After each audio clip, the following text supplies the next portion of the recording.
Captain Champion, welcome. Glad that you're here.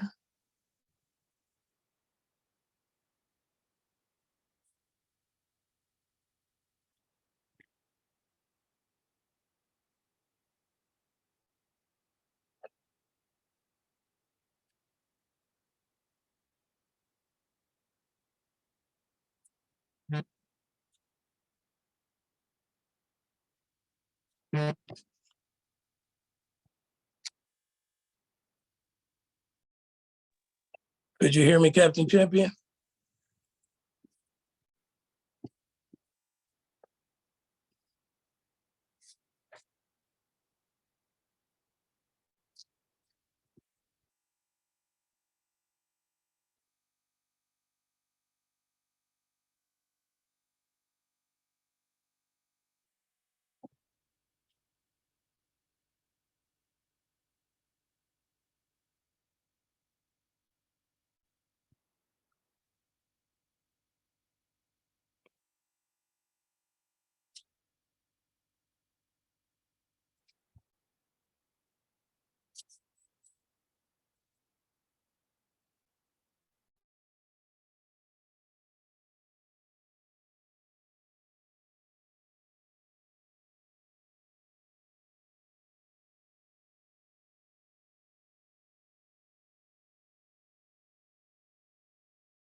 Welcome, Captain Champion and Lieutenant McAllister. Could you all hear me okay?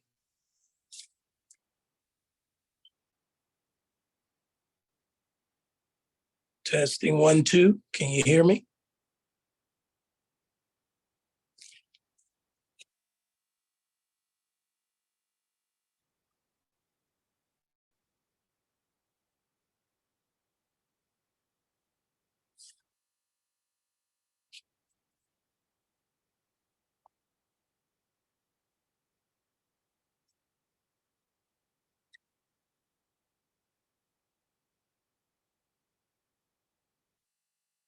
Testing 1, 2. Can any of you hear me?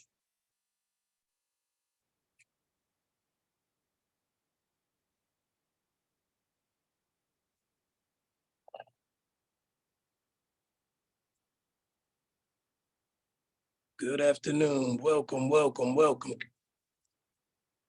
Can you hear me okay?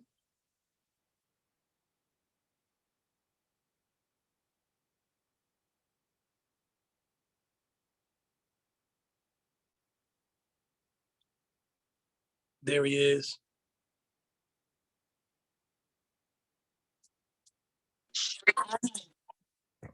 There he is. Testing 1, 2. How are you, sir? Good to see your face. I'm doing, brother. How you doing? I'm doing good. How's the sound on your end? You can hear okay? I can hear you pretty good. Can you hear mine? All right. I can hear you great. I can hear you great. We should Excellent. have Lieutenant McAllister on here as well. Todd, I do see you. It seems like the audio is still jumping up a little bit. So, and as soon as that connection is made, I think we'll be all set. Okay. With Lieutenant McAllister.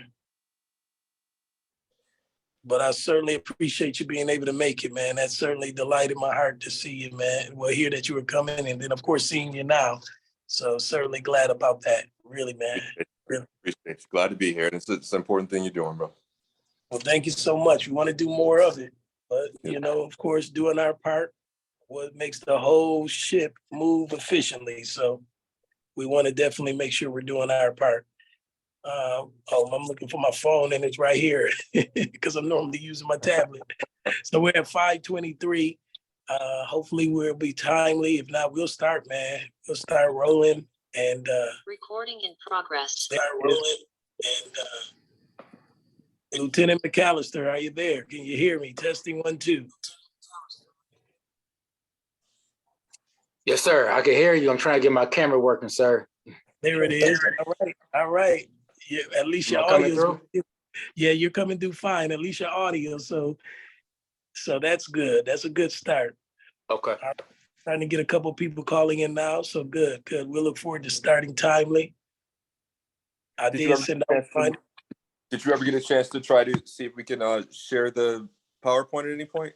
No, actually, because Liz, I don't think is going to be able to join us. She has some personal things going on. So unfortunately, I don't. Yeah, she wouldn't be here to do that. But I was hoping because right after you contacted me, I reached out. I did hear back from her, but she has some things going on. Unfortunately, I do apologize for that. All good, brother. All good. We'll make it work. Welcome, Christine. Thank you for joining us. Christine iPhone, thank you. Hopefully you can hear us okay. Thank you for being one of the first participants here. You get a prize of just wonderful things about you. You're amazing. You're greatly. You're wonderful. You're awesome in so many ways. So thank you for joining us, Christine. Yep. All right. You're welcome. Thank you so much. One of our commissioners calling in now. I see him now coming in. So we'll be moving, starting promptly. That's my goal. Let's see here. So, Captain Champion, is the weather going to turn around for us or what? What's happening out here? I mean, it is springtime, right?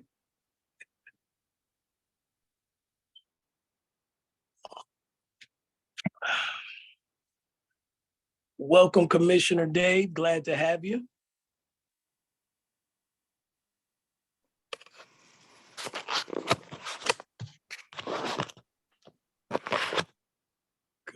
Commissioner Granville, welcome. I hope you can hear me.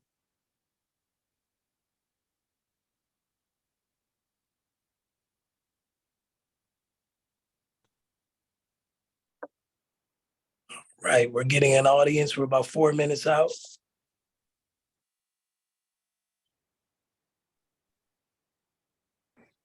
There you go. Your video is working, Lieutenant McAllister. We see you now. Welcome, Yes, sir. welcome. Thank you. Thank you. Right. Welcome. Hello, Commissioner Dave. Welcome. Good to see you. If you keep calling me commissioner, I'm gonna start calling you Pastor Whitaker.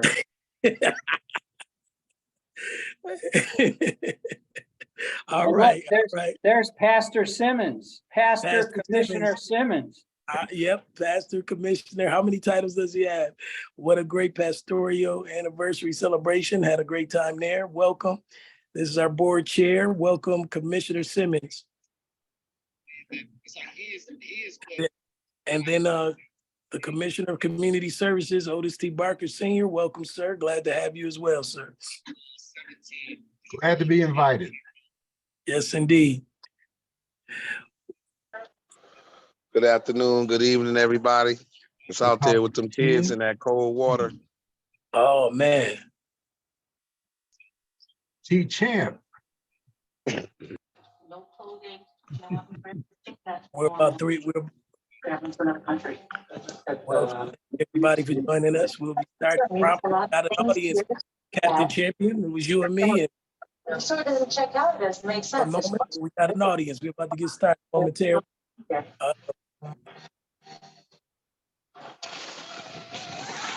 Hey, welcome, Mr. Blackburn. Good to see you. International. One guy is not going to be happy to see me. CBP officers prepared to arrest 2 travelers waiting to board an outbound flight from Milwaukee.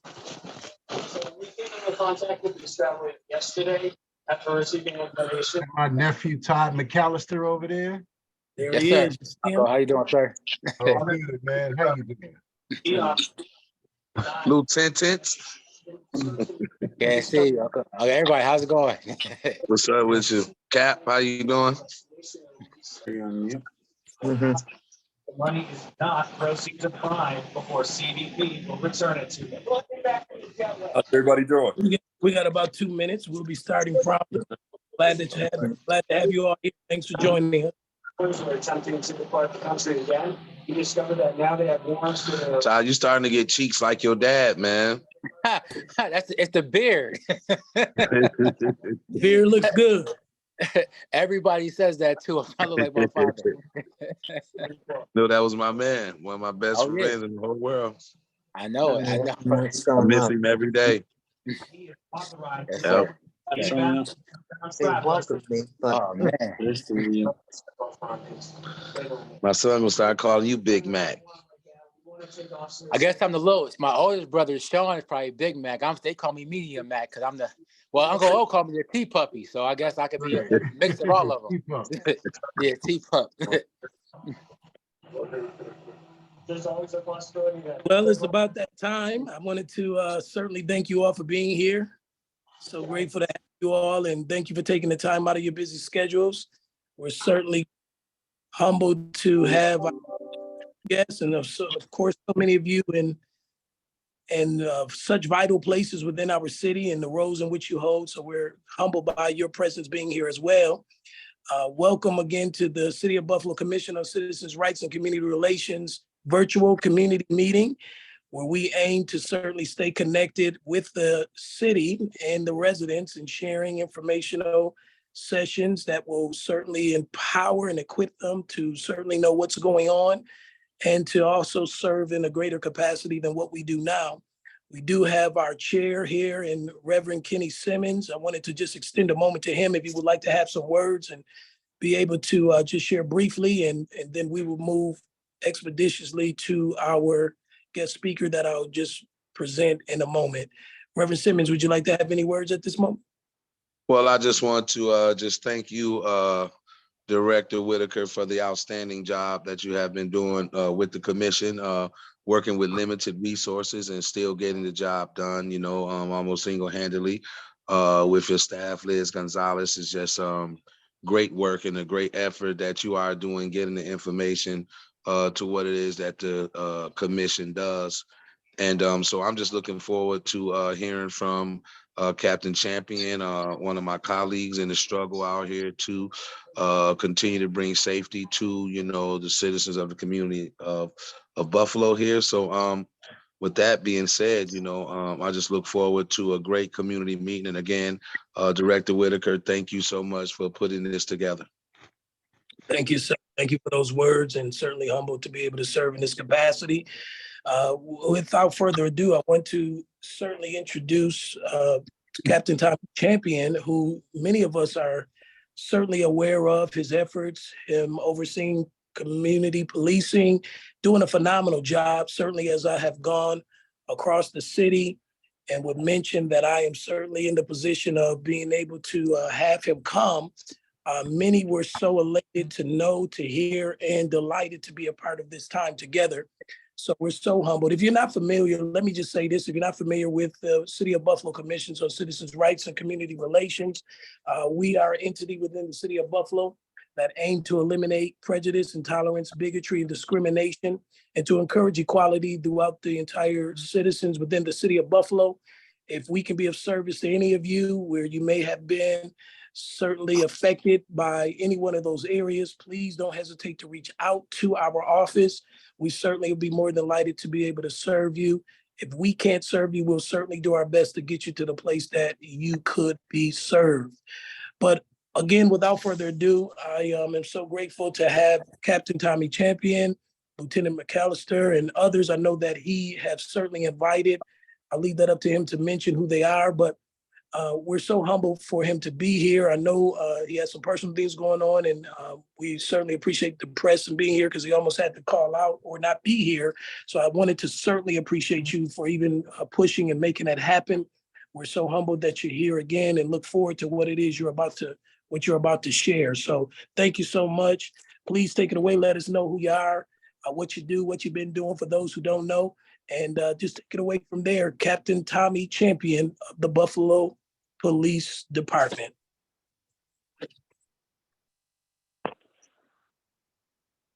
you're on mute. You're on mute. You're on mute. You're on mute.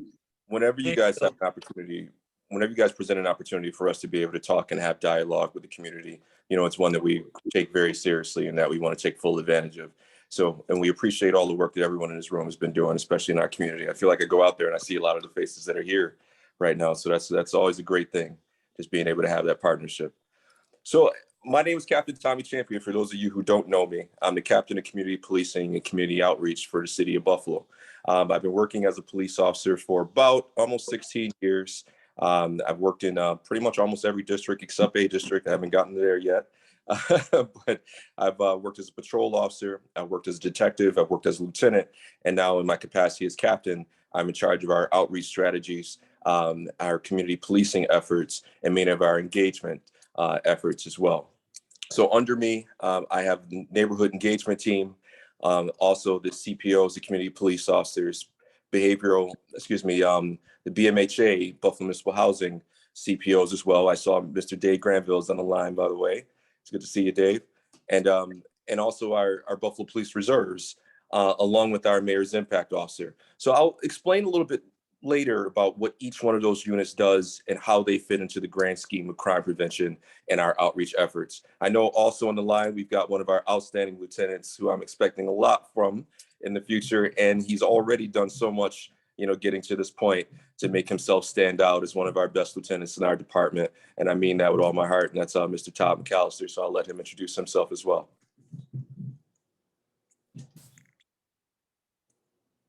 I'm okay to go? Yeah, you're on top. All right. Yes, I am. Yes, I am. Good evening. I'm Lieutenant Todd McAllister. I've been with the department for 11 years. I'm a Buffalo guy. Been in Buffalo for a long time. Recently in Bravo District. I've been a lieutenant on days for some time.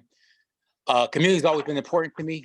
Previously, before working as a cop, a Buffalo police officer, I worked for the Common Council of the City of Buffalo as the chief of staff for several districts. Just willing to be a part. You'll be seeing a lot more of me in time, and we can move forward as Captain Champion wants to proceed. I'm good there, sir. Thank you, Todd. So while we're on, can we check and see if do we have any other police officers on? I know we sent the link out to a couple of our CPOs and that team to see if they can join us or not. Do we have anybody else on the line? Matt Cross. Matt, you want to introduce yourself? Sure. Well, I'm Matthew Cross. I'm current CPO in A district. I've been here about almost 2 years as a CPO. I've been out kind of long-term for a little bit, but I'm back and ready to roll and serve the community, and anything I can do at any time. Of course, Captain Champion knows how to get a hold of me, or I can certainly provide my information to you.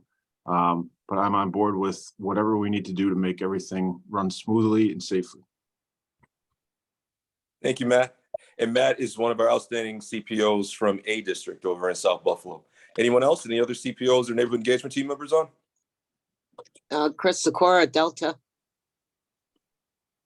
So I don't know if you guys know Chris Sikora, but Chris Sikora has been on for quite some time, and she's still functioning at a crazy productive way. She's literally one of the pillars of the community, and she literally shows up in her own time at many community events, and she really shows up for her neighborhoods. And I really want to thank Christine for being here. So thank you, Chris.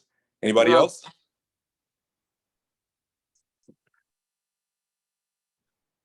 Anybody else on the line? I mean, you could, I guess. Paul Rudnicki's here as well. Yeah, I'm here, Kevin. I just didn't get that. I'm not signed on. All right. In case you guys don't know, so Paul Rudnicki is one of our BMHA CPOs. He's also done a great, incredible job over there in D District. They're both housed out of the D District Station House over there on Hurdle Avenue. So he knows Mr. David Granville very well as well. All right, so I guess if we don't have anyone else who wants to introduce themselves, anyone else? Last call? Oh, Stephanie Lee, Northland Beltline Taxpayers Association. Hi, Stephanie. Hello. Pleasure to meet you. Nice to meet you also. Anyone else want to introduce themselves before I get going? Ellen Harris Harvey, Neighborhood Association Block Club President. Oh, hi, Miss Harvey. Well, hi, Captain. How are you? Good to see you. Great to see you all. This is like a reunion right now. Yes, it is. It is. Feeling the hugs. That's right. Digital hug. Digital hug. All right, anybody else? Well, I don't know if you can hear me. Talia Barnes with the New Winslow Avenue Block Club. Hi, Talia. How are you? I'm doing well. Good to hear. Glad to have you here. Thanks. Well, I'll get going because I know that it's probably a lot of information. So we wanted to focus today on essentially making sure that we recognize some of the crime prevention steps that we can take on our own as citizens here, right? In every city, every town, there's going to be crime, no matter where you are. So we want to make sure that we spelled out some of the specific things that you can do to safeguard yourself when you're dealing with specific crimes, especially the most frequent crimes that we see. Some of those are often lower level things, some of those can be higher level things, but frequently officers deal with certain particular calls on a frequent basis. And we know community members can often see those things happening or witness those things happening in their neighborhoods. And we want to make sure that we gave some tips on how to deal with those things if you should ever have to deal with them. And also just a little bit of information in how community policing and outreach ties into those things and how it can help the overall picture when it comes to crime prevention. So basically, does anyone know I guess essentially what community policing is? I think we've all heard it so many times. I think over the last couple of years, especially, I think community policing has essentially taken center stage in the national news, right? With all the things that we've seen across the world, with all the things we've seen nationally, I think community policing has become even more important as it's so important for us to make sure that we develop relationships with our community members. A lot of people don't realize how essential our relationships are to crime prevention, having that dialogue with the citizens to be able to ascertain exactly what's happening in the neighborhood. Please place your phones on mute, everybody, if you can, please. Please place your phones right on mute, getting some background noise. Thank you very much. Sorry about that, Captain Champion. It's okay. So it essentially helps build relationships between the department members and between the community members. So the city of Buffalo, a lot of people don't know, is the city of Buffalo has actually had community police officers for quite some time, well over 20 years. Whereas many departments have just started adding community police to their departments, which is a pretty crazy thing. It's always great to see those things happening, right? Whenever you see community policing programs developing, that means that there's some evolution that's happened. That means that people have come to find out how integral it is to build those positive relationships with community members, especially between law enforcement and the people who live in our actual communities, in whether city, state, wherever place you are in. So I think it's saying something that Buffalo Police has had it for well over 20 years. So we started out with community police officers, with 2 community police officers in every single district. And we've got multiple districts throughout the city of Buffalo: A, B, C, D, and E. So usually, no matter what time you're working, no matter what day you're working, there's usually a community police officer working at a district. Generally, they generally work from about 10 to 8, and those community police officers deal with all sorts of different issues. And I'll go into a little bit more of that.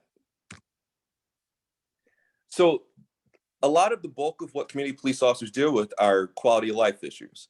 Quality of life issues differ from actual punitive or actual, the general crimes, in that quality of life issues are those basic level issues that you deal with at your house, in your community, that ruins your quality of life, that ruins your perspective of your neighborhood or your environment. It could be anything from littering, it could be loud noise, and it could be landlord-tenant issues. It could be something, it could be a disagreement between neighbors.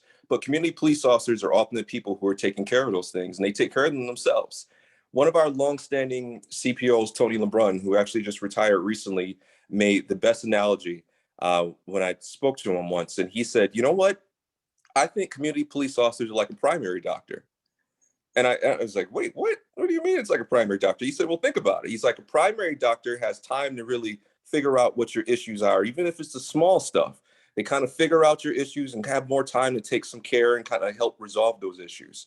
Whereas your other doctors, your specialists or your surgeons, they only have a few minutes to deal with you and they have to triage because there's only so few of them to handle all these crazy high priority things. Well, that's what patrol does. So patrol would be akin to that surgeon. They'd be akin to those ER staff members, and the community police officer is more like a primary care doctor, where they have a little bit more time to try to get some resources and really fill out the situation to find a long-standing resolution to whatever the problem is. So they deal with a lot of different things. They deal with housing issues. They work with block clubs. They work with neighborhood groups, community organizations, nonprofit organizations, businesses, corporate organizations. They handle district complaints, 311 complaints. They build relationships with the residents, connect residents with resources and resource providers, and they assist with and organize community meetings, presentations, and more. So some of our community police officers have actually done safety presentations for groups and for different schools, organizations, just to help people feel a bit more safe and learn about things that they can do to safeguard themselves, as we're going to talk about today.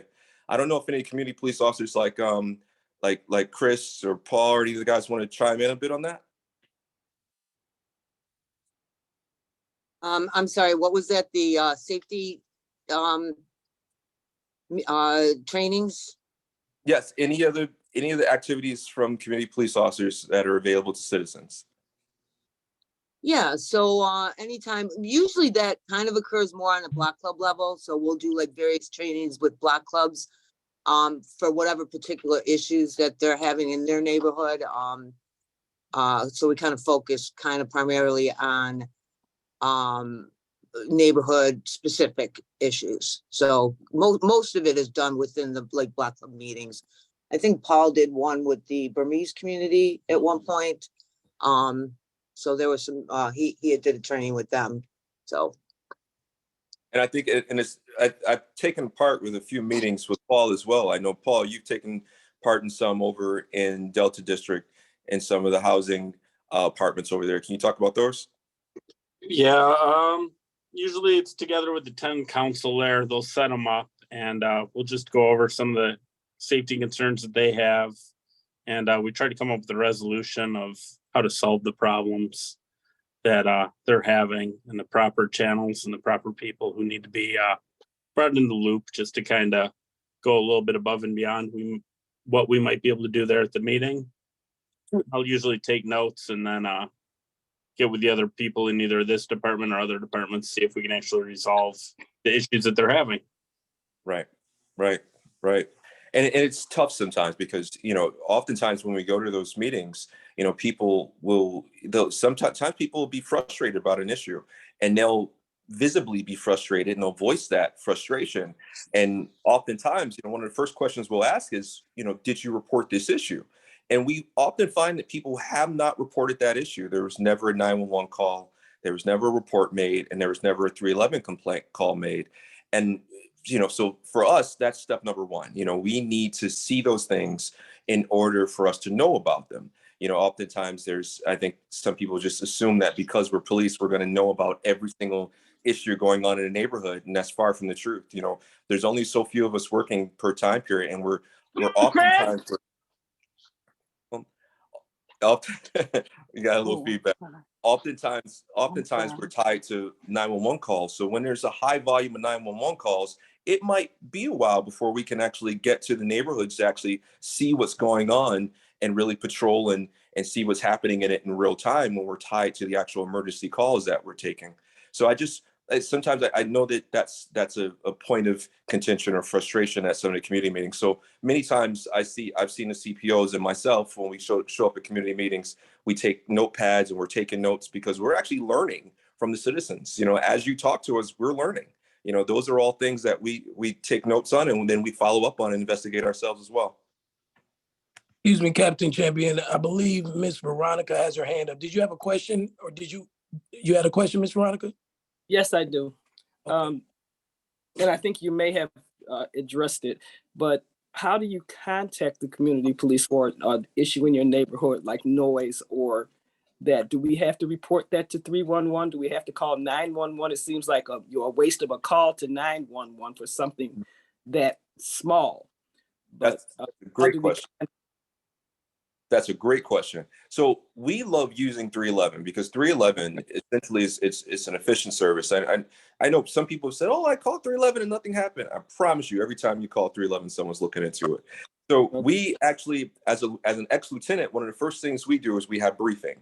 So we have briefings. So we actually stand at a podium normally, and we actually go through all of our emails, any new assignments, any new things going on in the district. And one of those things are always going to be 311 complaints.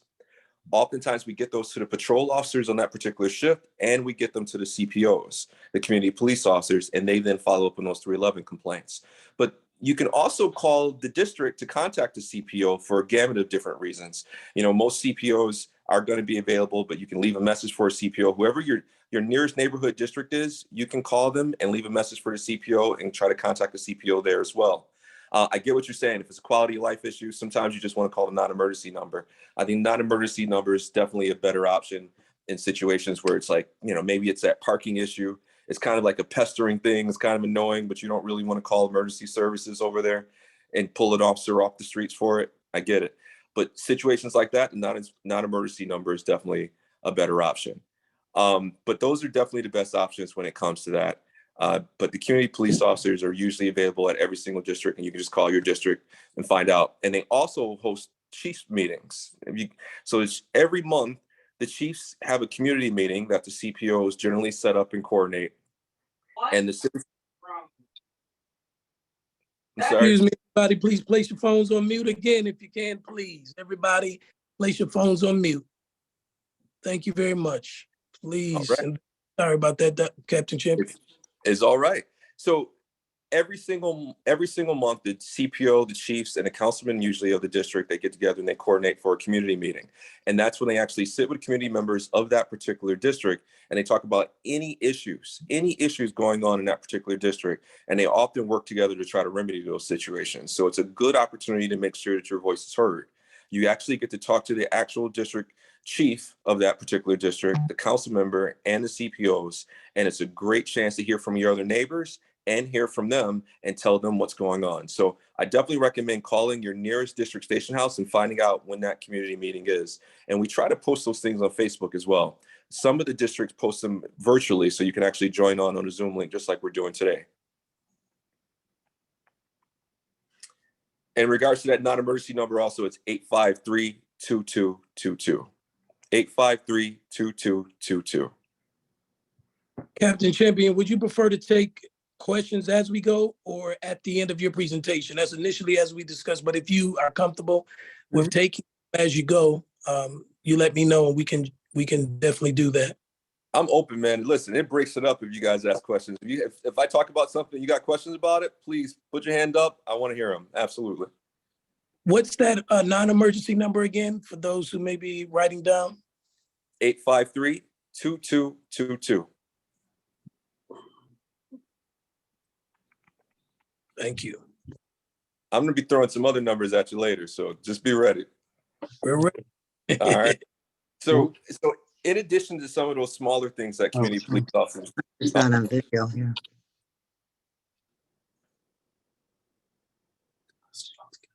All right, I think you just got to mute.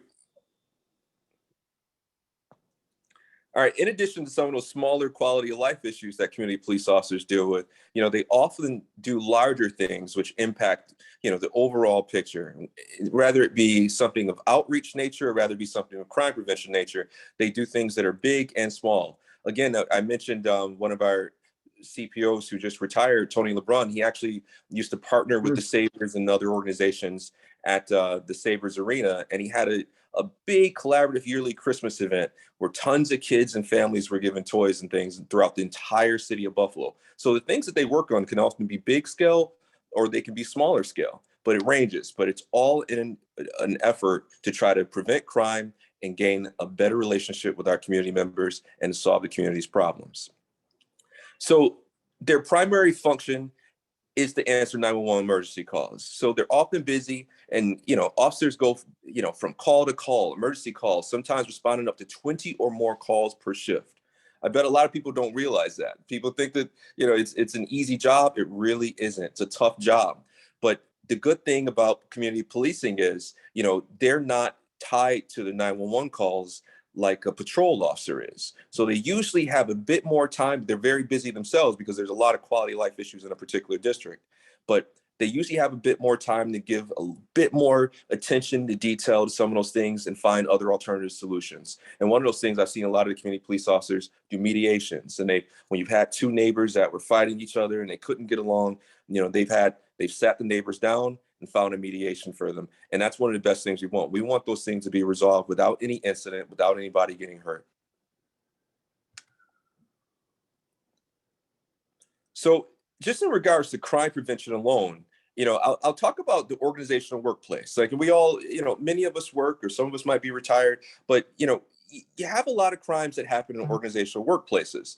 So, and we have to be mindful that, even though we're in a situation where I think we become more woke as a collective society, which is a good thing, but we also have to be aware that sometimes it is necessary to make sure we call the police and press charges. And I'll explain why. When crimes go unchecked, unfortunately, they can have a critical economic impact on not just an organization, but on your community as a whole. If a crime happens at an organization, you got to ask yourself, do people feel safe going into that particular organization? Do they feel safe going into that particular business? And the answer is generally no. So now people don't feel safe going into it, then they're not getting customers. If they're not getting customers, that business then closes down, then the whole community suffers. Now you're left in a situation where you've got one less place with resources for you to actually go and get food or whatever necessities you might get. I think we saw some things like that. We almost saw some situations where some of our businesses during the snowstorm were actually suffering because people were breaking into them. And some people were like, oh, what's the big deal? It's just a store. It's just a business. Well, that store and that business is what that neighborhood relies on to get their necessities. So once that store closes, now what do you have? You don't have much. And so you have people who can't get food, can't get medications, can't cash their checks, can't do all these things that are so important to everyday life just because of the crime that's been happening at the location. It makes it tough for a business to stay there and thrive in that community. So it's very important that we see the overall picture of how crime impacts the community and not just a small idea of, oh, it's just, they just stole something. It's like, yeah, but cumulatively, it can have a really bad impact on all of us and it can hurt us. So for businesses, we always tell businesses do things like install those convex mirrors. I think we've all been inside stores and we've seen those mirrors in the corner, even in movies. You see the mirror in the corner is catching somebody doing something. That's a convex mirror. And it's a cool thing in a way because it allows you to see what someone's doing inside of an aisle. Security cameras are one of the best things. Security officers are often one of the best things you can have security wise. It's hard for police to be everywhere.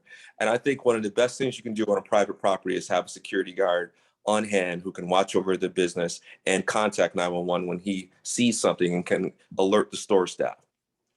It's important to train personnel to spot signs of crime and keep track of and control access of anyone who enters and leaves. You can't be safe unless you're aware of who's coming and going. It's like having a house and keeping your door wide open and just letting people go in and out. It'd be impossible. It'd be impossible to be safe in a situation like that. And so we always tell businesses, make sure that they keep everything closed and at least have some sort of access control. Put display items in full view of employees, lock up anything small that can be easily slipped into a pocket or grabbed. Keep expensive items away from entrances and windows, and that goes for homes as well, but we'll get into that. Hide, secure, and lock down expensive items during non-business hours. Keep files of receipts and purchase orders, item packaging with barcodes, serial numbers, and know where each item is normally placed in the location. When hiring people, thoroughly check all references. Do not tempt people by lacking security or overlooking losses. If you allow something to happen, it's going to happen tenfold. And that's just one thing I can tell you as a police officer. Does anybody else have any comments on just keeping things safe and preventing crime in businesses, police officer wise? Anybody have any comments on that? I do have a question, Captain Champion. As far as crime is concerned, what would you say is the number one crime that we're faced with here in our city? If you have any stats on something that we should be mindful of, especially in our inner city. Sound like someone's making dinner. Please, again, make sure your phone is on mute, please. Everybody, bring out the big pot there, but please make sure you. It's almost dinner time. Listen, it is right. But I think one of the most frequent crimes that we're dealing with, obviously, are larcenies, right? Because larcenies can happen at so many different levels. You can have the petty larceny, which is something that's small, right? It's something that's like usually a smaller item. It can be anything from candy, food. It can be something like money just being taken, or it can be up to the level of grand larceny, where you got $1,000 worth of product being taken, or $1,000 worth of something being taken. So it can range, right? And it can go from a petty misdemeanor to all the way to a large felony. I think that's the biggest thing, because you're having a lot of stolen vehicles right now. Obviously, I think we're all aware of the Kia challenge at this point. it's impacted our statistics enormously. It's been a tough thing. Unfortunately, we're still struggling with that. But I think our officers have done a great job. But unfortunately, that's going to have to be something that Kia is going to have to fix. And I think they've made certain steps towards fixing it in some of the newer cars. I know there's been some recalls offered on a lot of the vehicles. I know they were also issuing out clubs to put on the steering wheels, the steering wheel locks, to essentially lock those steering wheels and make it a bit harder for people when they steal those vehicles. Still not impossible. It still can be done, but it's going to take a lot more time. And one thing we know about criminals is that criminals want opportunity. They want something that's quick, convenient, and easy. They don't want to be seen taking something. So the longer it takes, the more you can kind of dissuade them from taking that and moving on to the next thing. So, those things actually help out a lot. I think, lower level things like that are probably our most frequent crimes. And then you get into some of the larger crimes. But I think lower level crimes like larceny is probably the most frequent. Do any of the other police officers have any ideas on that? Any feelings on what the most frequent crimes you deal with are, Matt? Sir, I would just say the laws are not exactly built for us specifically as helping us per se as homeowners and business owners. So I'm not sure I'm coming through here. You're coming through, Matt. Oh, okay, sorry. So if you think that as a business owner that you're overkilling it by installing extra cameras or security measures, you're wrong. That's absolutely the approach you should be taking. Yes, these guys are getting out. Seems like right after they commit crimes. However, we need all the help we can get on your end to make sure we're making these arrests and keeping these repeat offenders away from your places of business. So I would just encourage everybody to utilize as much security footage if you have to hire people, whatever you need to do, because the fear of going to jail is not as much of a thing as it used to be. And when you take kind of a fear away from that, people become more bold and just continue to come back. And we have recidivism rates that are just off the charts, it seems like, because there's not a real, any kind of urgency to not offend. That's just advice for my thoughts right now. I agree. And I want to piggyback on what you said. With the more security cameras that you have, give us more footage of that individual that committed that particular crime. The more footage that we have of them means there's more solvability for the detective. It means there's more chances to actually try to identify that person successfully to be able to pursue them for charges. So the more footage we have from cameras, the better. They actually absolutely help. Captain Champion, there's also a camera sharing program that the police department offers as well, right? Yes, sir. And that's called Buffalo Safe Cam. So you can actually go to the City of Buffalo website and link onto that. So you can actually sign on. And once you go onto the website, you can sign on to it. And you can actually just register your camera, your home security camera, or your business security camera with the City of Buffalo. Now, it doesn't give us access to your actual feed, so you don't have to worry about the police creeping on you. Just trust me. But what it does do is just lets us know that you have a camera at that particular location, so that when a crime is committed in vicinity of your residence or of your property, we can actually have an unmarked car and a plainclothes detective come to your house and check and see if he can pull that security camera footage, which increases the solvability of us catching the criminal for that particular crime. So it gives us more chances to identify that person. So think about this. If everyone on your street had a camera and something happened on your street, think about how many chances we have to get good, clear footage of that person and ultimately bring them to justice. So, and that's essentially what we're trying to accomplish with the Safe Cam system. We want to make our neighborhood safer, and it's one way for the community to go and I guess essentially help with that. And we can all work together collaboratively by doing it. Ms. Ellen, you had a question? Yeah, I just wanted to make a comment actually on what Captain Champion said about the Safe Cam, because actually in my neighborhood, there was a shooting and it helped to solve the crime because my neighbor 3 houses down had a Ring camera, which she had registered with the City of Buffalo. And if they would not have had that footage from the camera, they would have probably never solved that crime. Wow. I encourage everybody to, if you have cameras on your property, make sure you register on the City of Buffalo's website for the Buffalo Safe Cam, because really it is a wonderful tool. And, you know, who would know? Nobody's out in the street at 3 o'clock in the morning, right? But that camera is. Absolutely. So it really helps to solve crimes. And I was going to mention that too, because I wanted to find out about the presentations that you give. If you come to block clubs and do those, do you also educate people on, you know, crime prevention as far as how to notice crime before it happens in a neighborhood setting, like at a community event that's outside at the park and things like that? Do you have tips on, you know, what we can do in order to safeguard ourselves when we're, you know, gathering as a people, as a neighborhood with our event series and things like that? Absolutely. And one of the best things about outreach, and thank you, Miss Ellen, one of the best things about outreach is that, you know, we're open to helping you out in whatever ways you need. Especially one of the things that I love to do is like try to look and see what the statistics are in each neighborhood and plan our outreach accordingly based on whatever that issue is. Especially if I hear something specifically coming from a block club, then we try to organize around that oftentimes when we have time. And so we actually we can cater our presentation to whatever that issue is. And so if there's something like there's, you know, more burglaries happening in the neighborhood, then we can go and do a presentation on actual burglary prevention, some tips, safety tips to prevent those things from happening. And I think one of the big things is going to be SEPTED going forward too. I know we got, I'll kind of go into crime prevention through environmental design a bit later, but it's one of the philosophies that we work in. I know we've got someone who works very close in it in City Hall named Ron Dixon, one of our good friends who works for Mr. Oswaldo Mestre over in Division of Citizen Services. And he's pretty much an expert. And we've got some CPOs who got some really good expertise on it as well, who can also be called if you guys ever have like a property and you're looking at it and you're like, man, like, what are some things I can do to kind of safeguard this property? It doesn't feel safe. What can I do to shore up things to try to improve the safety in my area, in my neighborhood, and at my actual house or my property? Well, a CPO can help you with that. Thank you, Captain Champion. As far as the properties go in our neighborhoods, thank you for answering that question. So pinpointing situations in our own neighborhoods, is there a way that block club leaders can access information on the hot spots in their neighborhood?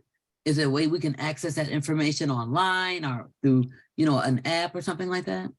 I know they don't typically post things like that on apps or online, just because obviously, you know, for crime prevention reasons and policing reasons, you know, we have to kind of keep some of those things to ourselves. But upon request, usually at those community meetings, the community police officers through conversation can let you know what's going on in each one of the neighborhoods. So that's why I think those community meetings are so important at the districts. So I think every single citizen should be trying their best to try to get a hold of the community police officers and find out when those meetings are, because that's going to be your best bet when trying to access that and keep regular dialogue to find out what's happening in your own communities.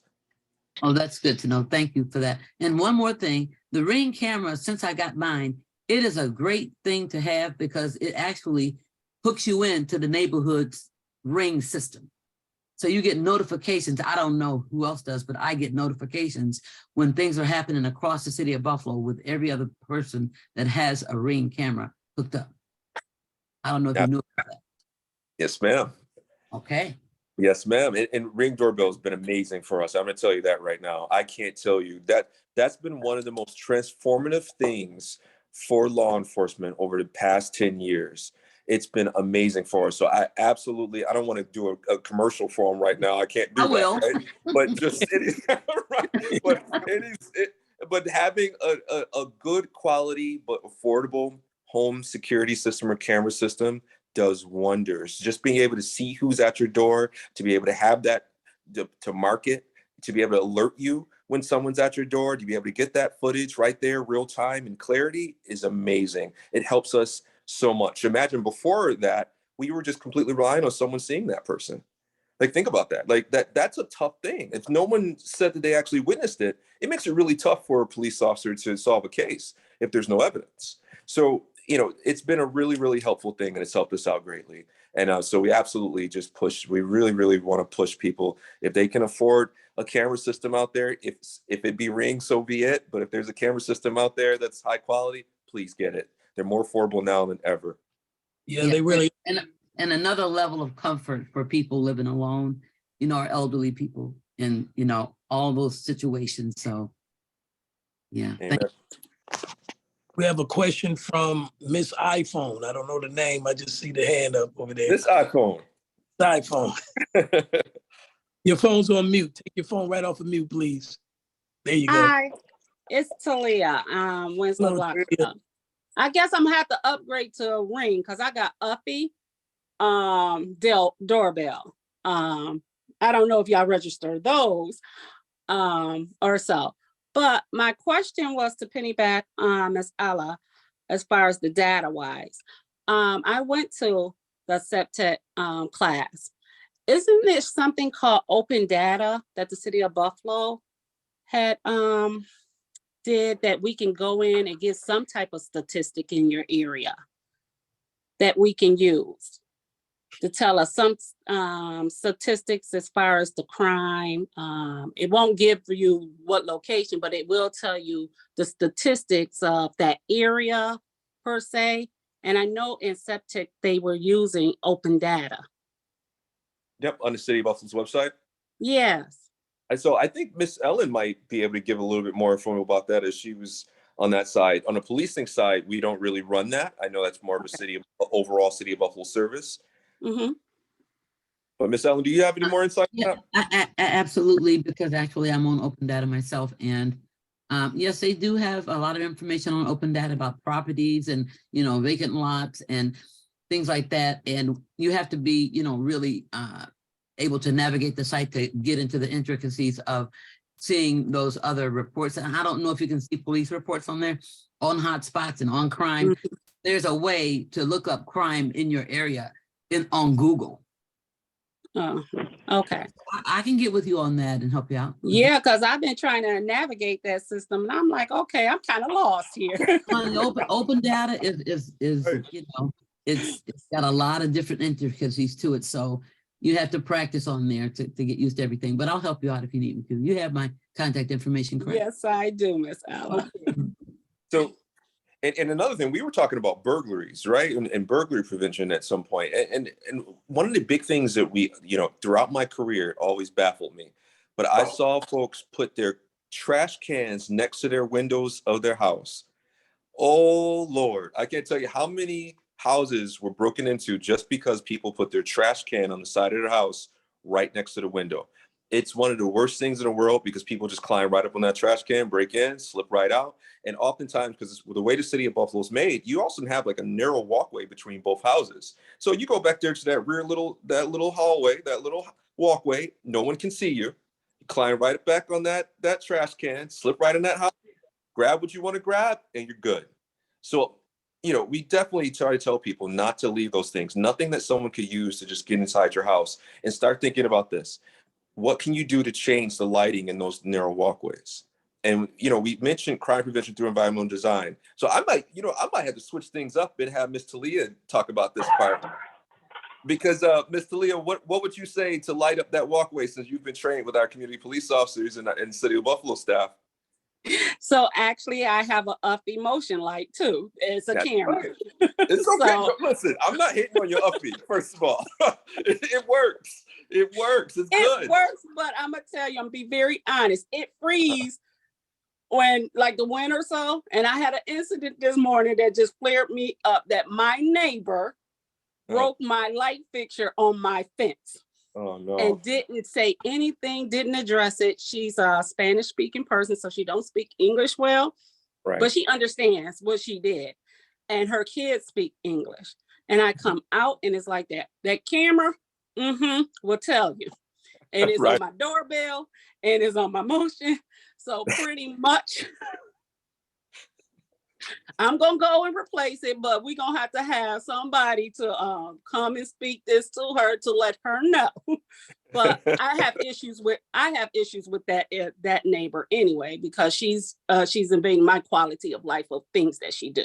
So I do need somebody to come out and address her. I've been doing this for 2 years, but I actually reach out to the owner who lives out of state and I give him a heads up. You're going to 911, please address your tenant or so like that. He had bad property management. So now he got another one. I introduced myself to the property manager. She has been cleaning it up for them. But the fact that this young lady hit my thing and didn't come to me, you could just, address me or so like that. But yeah, those cameras will tell you something. So I might have to register a fee unless I have to upgrade to Ring. So y'all can have everything. When the wind blows and it freezes, I want everything. Listen, we'll take the up fee. We'll take whatever you got. Listen, But you that can is register any camera. having a motion light in your driveway will definitely help. Not only that, I have one in the back too. Just a motion one, not the camera one, just in case. But I got a lock on my gate for right now. But pretty much that will help too, because if they do get in the back, guess what? That light will motion and show that with someone in your back and you don't have no business in there if you're not out there. So yeah, having those. Oh, I'm sorry. Did No, I did a great job. just hear that noise? That's not me. Yeah, someone else's phone. If you can put your phones on mute, that'll be helpful. I have a quick little story on how effective the cameras have been on my street where I live. There was a woman that came around about 2:00 in the morning who was actually checking car doors, looking to see what she can get out of the car door. She was able to get a few things. And, the cameras were notifying a few of the residents nearby. I'm not advocating for this, but there's a cousin on the other end of the street that one cousin was able to call and say, listen, she's headed your way. Let's get her. Wow. So they, really track her down from the various cameras. And they did corner her, but she was too quick. But those stories, phone is that we're getting some horrible background noise. There it is. I think they just put it on mute or they left. Okay. But that was the benefit of being able to identify everybody, notifying, do you see this, what's going on? So that was definitely helpful for us with the number of cameras we have on our street. Absolutely. And I think another thing we don't think about is obstructions, right? You ever see the houses and they have the crazy wild bushes everywhere? It's blocking your view of the actual house. And the problem is, oftentimes we think of those things as beautifying our property, but we're not thinking in terms of the fact that it provides a veil of concealment for someone committing a crime. And so oftentimes you'll have people going behind that and using it to try to shield them committing crimes, rather it be drugs, rather it be breaking into their actual properties. We've had people actually, using things like that to shoot up and do drugs and things. We've had people doing drug deals. We have people breaking into properties behind those things. We even have people breaking in properties, and someone gets home and they don't see it because their window is blocked by their own tree. So they walk in their house and surprise, you got somebody there. So they're running out the door now. All because you didn't think about that. So I think sometimes we have to think about when we're adding even some of those beautifying things to our homes, what the impact is going to be in regards to our safety. Sometimes those things can really, really obstruct the view of our house. And sometimes if someone else is in trouble and someone else is in danger and they can't see the number on your house, we oftentimes don't think about that. You go to so many houses, if you walk down the street and you can't even make out the number on most houses. But if something were happening to me and I needed to look out for a number, I can't see that number. And now that's a problem, right? And so we have to think about those things. Those are often safety things that are overlooked. I don't know, Lieutenant McAllister, you got anything? You still on?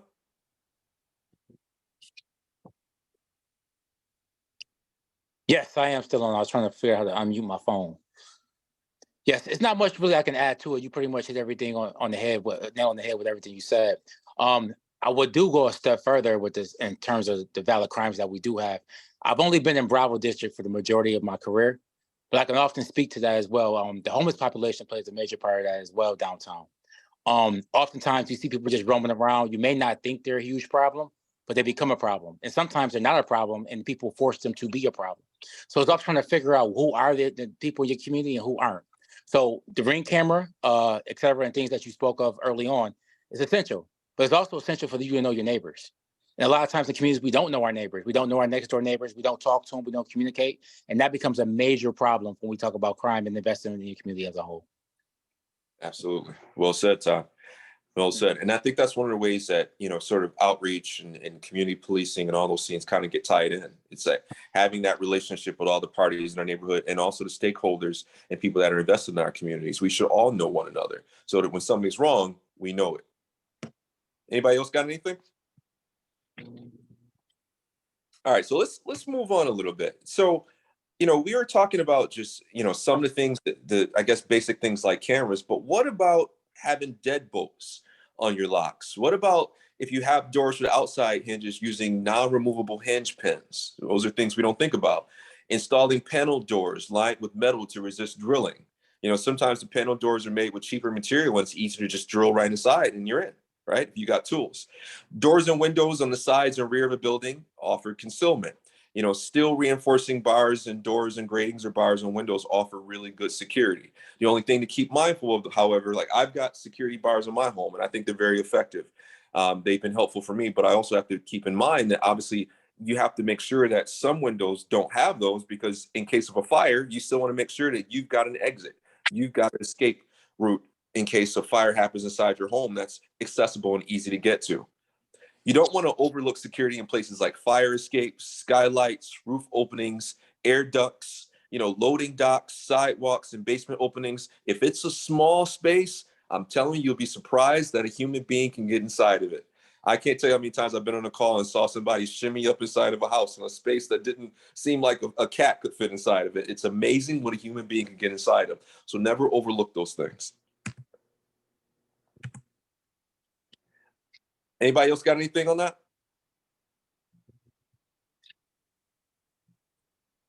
All right. So in regards to some of the trees and shrubs that we were talking about, we want to make sure we keep those trimmed. Typically, you want those things to be lower than a human being so that you can see if someone's standing behind it. You don't want them to be above 5 feet. That's just typically my rule, because otherwise, if it's above 5 feet, it's an obstruction that someone can use. Also, do not leave ladders, tools, or objects which could be used to gain entry. It's insult upon injury when you leave a large ladder outside or you leave some sort of tools outside and those same tools are used to gain access to your home. So what are some things I could do to prevent any crime from happening, especially like some of those active crimes like robberies or burglaries? I say be observant, number one, right? Like in this day and age, everybody's got this. Everybody's on here 24/7. How many of us have seen the kids walking from school and they're literally doing this crossing streets? Mm-hmm. Right? It's a crazy thing. Like you're asking for a crime to happen to you, not let alone getting hit by a car or something. But number one is being observant. We have to make sure we see what's going on around us. If you're walking out in public, it's always good to be with another person. I don't care where you are. I don't care how safe you think you are. It's good to be with another person, stay in a well-lit area, make sure your head is actually up. It's actually proven that people who actually walk with their head down are actually more likely to become victims of crime. Did you know that? Crazy. The more you walk with your head down, you're telling someone that you're not paying attention. You're also showing a body language that shows almost submissiveness, right? But when you walk with your head erect and you're looking around, oftentimes people aren't going to mess with you. So be cautious. Make sure you're cautious. Don't go too close to people. Make sure when a stranger comes in your space, keep them back. So you can back up a little bit. You can say, "Excuse me, sir," and back up a little bit, and then proceed to have a conversation. Don't let people have your back. Don't let people come behind you. People should, even the store lines. It's sort of funny. My wife was actually telling me a story. She was in a coffee store one time and somebody got super close to her behind her. She was like, "What the?" Like some people will do that. And it's a weird way for people to try to gauge what they can get away with. If they can try to sneak something off of you, take something off your person, or commit a crime and grab you, they can do it within seconds, depending on the proximity they have to you. And that's something that police officers know. It's one of the reasons why police officers always try to keep that distance. We don't generally want, when we're on calls, we don't want someone to be so close to us, especially in an active situation. We don't want that. We usually want a little bit of distance and we talk to you from there just in case something happens. You never know. And unfortunately, police officers have to think that way 24/7 because, our lives depend on it and us getting home depends on it. And I feel like community members kind of have to have that same mindset when you're out in public as well. You never let your guard down. Stay in well-lit areas. Sometimes people have that nice fancy car and they want to park all the way in the back of the parking lot. They're like, "I don't want you parking near my ride. Listen, you're going to dent my ride. I paid too much for this." But the problem with that is, so now you're going away from the camera's pan. Now you're going to that darker part of the lot, right? You go back and you go inside the building, you come out, it's nighttime. Everybody else is parked over there. You're parked in the corner and no one's seeing that you're getting mugged. In that People see that nice car and they wait. They wait and assume that person with that nice car has money. So just be aware of that. You know, you want to make sure that you're as close to the population as possible. I said walking together in groups, that's always important. Making sure that your car is in good condition, gassed up and running. Some of y'all, listen, I got some family members that like to play games. They like to wait till it's on E. Like, y'all, like, I'm not, but actually, you know, I got some family members that literally check and see how far they can get along with it on E before they gas it up. Guys, that's the worst possible thing, because you're going to be relying on that car if an emergency happens. Cell phone, same thing. If you're on your cell phone 24/7 with no charger, now that emergency happens and that phone dies, that's a very defeating feeling, and you don't have the possibility of getting hold of authorities or anyone else for help. Obviously, keeping up windows and rolled up and car doors locked, keeping those charges on those phones is very important. And do not carry expensive items. A lot of people wear the big jewelry. They wear expensive jewelry. We like to make sure we got tons of cash in our wallets. It makes you a target. You know, I know many of us have been told since day one, since we were kids, by our moms and fathers, like, listen, like, you don't pull your money out of your wallet. I know my mom used to get at me about it all the time. She's like, yo, listen, do not pull your money out in public. And it's so true. Unfortunately, we're in a social media age where people want to show off what they have. And that's one of the biggest things that'll make you a target for crime, unfortunately. Even if people don't do it in that situation, I can't tell you how many times people have come to someone's house or saw someone being flashy or heard someone saying they have money, and then they came back and robbed them on another occasion. There was actually a case, I had as a detective, I investigated a case where 2 line cooks worked in the same restaurant. And one of them was bragging how he had money. He just got his tax refund. Well, another line cook called his friends. His friends waited outside the restaurant, jumped and robbed him as soon as he left the restaurant. So be careful what you tell people. Be careful about valuables, because there's a lot of people who will absolutely try to victimize you because of it. You say, yes, sir. About 5 minutes to an hour. So, you know, I just want to be mindful of people's time. So if you just wanted to, you know, wrap up around that point, you know, or just to give whatever you may feel is vital, you know, try to do it in that time. I still want to give opportunity for questions too, but you've been phenomenal, giving us some great information, but we're right at that hour point. I don't want to belabor your time or anyone else's. And if we need to, we'll bring it back. But certainly if there's anything you feel is pertinent within that time, please share it now. And then if there's any questions, by the way, if you want to just put a quick little a question in the chat, we'll try to get that answered if we got time. If not, we'll get back to you on that. But you can do that as well. Just wanted to give you that point of time. Appreciate you, sir. You know I can talk. Well, I'll wrap do it well. I'll wrap it up with this. I would just encourage everyone to get to know your local police officers in your work and residential community. You know, creating a relationship with law enforcement is hugely beneficial. You know, it results in a happier, healthier relationship with all parties, where we can all work together towards those common goals. And those common goals are a better, safer community for all of us.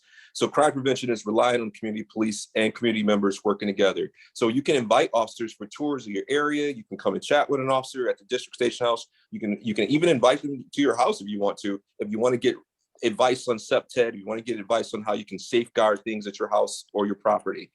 You can collaborate. We've all got all sorts of different community outreach things going on. There's all sorts of opportunities. You can get a hold of those through the community police officers and the captain or lieutenant of community police of outreach. And also check in at the districts to try to find out when those community meetings are.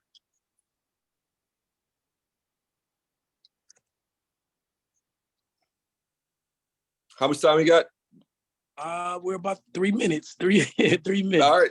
Let me say another thing. We have an anonymous tip line. It's 847-2255. That's 847-2255. There are certain crimes that people don't want to go on paper and report, or just something suspicious that they think might help an investigation that the police officer's looking into. I recommend using that number for those particular situations. We talked about our tip line. We talked about SafeCam. I also want people to know that we have a neighborhood engagement team who does a lot of great outreach work. They're officers who do tons of outreach in the communities, giving back in every way, shape, and form. But they usually work in the afternoons. They love doing outreach efforts. So you can ask about those things. They can help you out. in some of your community outreach events that you have.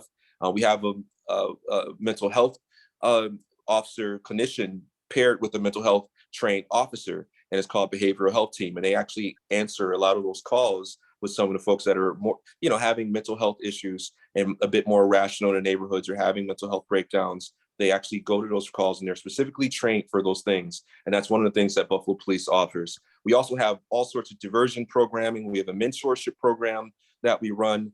We take part in all sorts of activities with our Great Pal organization, our Police Athletic League. They always do great things. Obviously, the Division of Citizen Services is always active and we're always helping them however we can. We got diversion programs to keep kids away from getting harmed and try to get them away from crime. So police officers, especially Buffalo police officers, we don't just arrest. We try to plug in wherever we can to help our community. And it's one of the most prideful things I can say about my job. I'll leave the rest of the officers if they want to chime in, but thank you guys for attending. If you guys need more information, I'll make sure that Mr. Whitaker shares my contact from my office, and also please contact your nearest district station house. Absolutely. Miss Ellen, did you have a question? I just wanted to know if there's a separate number for the neighborhood engagement team. Is there a separate contact number for them? No, so I think the best way, that's going to be something that's going to be reorganized a bit, but the best way to do it is to go through the liaison. In this situation, it would be me, and that's going to be and my direct number is 851-6514. So one of the things that I do is coordinate. That's my ring notification. Did you hear it? That's on time. That's right. It's working, isn't it, Miss Ellen? It's working. Thank you, Captain Champion. I got your number. All right. But yeah, for anyone, but we ask for anyone to just send us an email, or you can call Buffalo Police Headquarters and ask to speak to the captain of community policing and outreach or engagement, and they can connect you with neighborhood engagement team and coordinate from there. Perfect. Thank you. Wonderful presentation. Thank you, Captain Champion. Phenomenal. You were amazing. Again, you need to contact Tommy Champion. You can do so at 716-851-6514, or you can email him at tlchampion@PD, that's Buffalo Police Department, NewYork.org. So ny.org, bpdny.org, tlchampion@bpdny.org. I'll put it in the chat. If you, yes, please. And then also, just so you'll know, if you can save the date, we'll be back with another virtual community meeting, April 24th at 5:30 p.m. We'll have Lieutenant Shelby Thompson of the Buffalo Fire Department Training Bureau. She'll come and be sharing. And we're looking forward to hearing a perspective from women in leadership and dealing with the issues that women would normally be played with, or anybody for that matter. And certainly look forward to that being shared on next month, the 24th at 5:30 p.m. Same place, same times, same Zoom number. We'll certainly look forward to having you there. We'll send out the invites and the reminders of that as well. Again, so much information, a plethora of information that Captain Tommy Champion and company has shared. Thank you, all of the community officers who are here, lieutenants, every one of you. We're so grateful for what you do for our community, for our city, and we're safe as a result. Let's keep the Nashville school in our prayers. If some of you may have heard, of course, now they're reeling with a mass shooting in their schools, as we can relate to what that is, and the families that's aching and hurting right now. Certainly praying for them. As you can see, our community police officers and those who are on the front line are so vital in such a day like this. And so again, I can't thank you enough. All of you who serve in that capacity. You know, I have a twin brother who serves as a lieutenant as well. And so he does extremely well. And we're always praying for him, praying for you all, for the great work that you're doing. Thank you for being there and stepping in the gap for us in so many critical situations. We certainly appreciate you again, Captain Champion, and each of you for being here. Thank you for taking the time. If you do need us, you can contact us right in the Commission on Citizens' Rights and Community Relations at 851-8000 and 851-8001. That's how you can reach us, and we'll be more than happy to serve you in whatever capacity that we can. Again, thank you so much for all of your time, and again, for the great information that you shared. Thank you again, everybody. You all have a good evening. Take care, guys. Thank you. Take care.